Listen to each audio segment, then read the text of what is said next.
There's something quite sort of special about spending like 40 hours a week with, you know, your 20 best mates. Having this whole squad around me, like, it's amazing. Best thing is when a boat's going well and everyone's together and the catches are all on time and everyone's just moving together as one.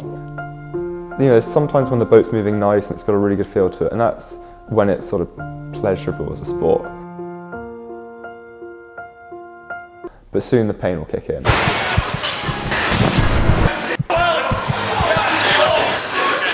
It's always getting harder and harder, and it's kind of peaked with this last week, which Steve calls Hell Week. And it has been pretty tough. Just kind of grinds you down in every single way. After a really long training block, getting really tired, and like that's very physical where everything hurts and you want to still keep training. You got to do all the training to give yourself the best shot of winning, even when things aren't, you know, maybe you're feeling sick or maybe you're, you know, things aren't going your way. The train keeps going and you just kind of try to hold on.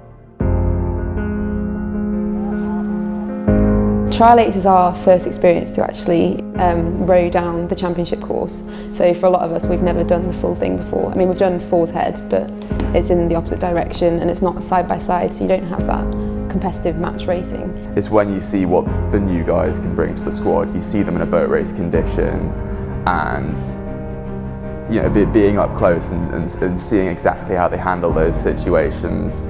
I think it's the best way we can tell what's going to happen in the actual boat race. That's the only time we're going to practice it this season. This is sort of one of the first points this season where we've really had quite a clear idea of where we stand within all the different girls in the squad. And it's quite nice to have that, so you can start really pushing on from the other athletes. Last year we had a good competitiveness, but this year even more, so it's really exciting. Everyone's like ultra competitive and everyone wants their seat. If you're really on the line for that place, you've just got to be that guy. You've got to beat him. You've got to not let him get ahead. Like, yeah, it's really tough, and if someone gets knocked out, like I've been upset, other people have been upset, lost seat races, bad days, etc. But realistically, if we have everyone who's really tight, that's just going to make both boats go faster. It's an interesting dichotomy because we all have the same end goal of beating Oxford, but standing almost between you is, you know, your friends and the guys you row against. So there always is a bit of tension there.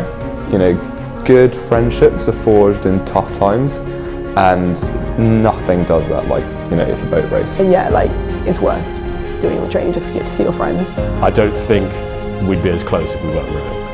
And I think that is partly why I can still do this after this fault.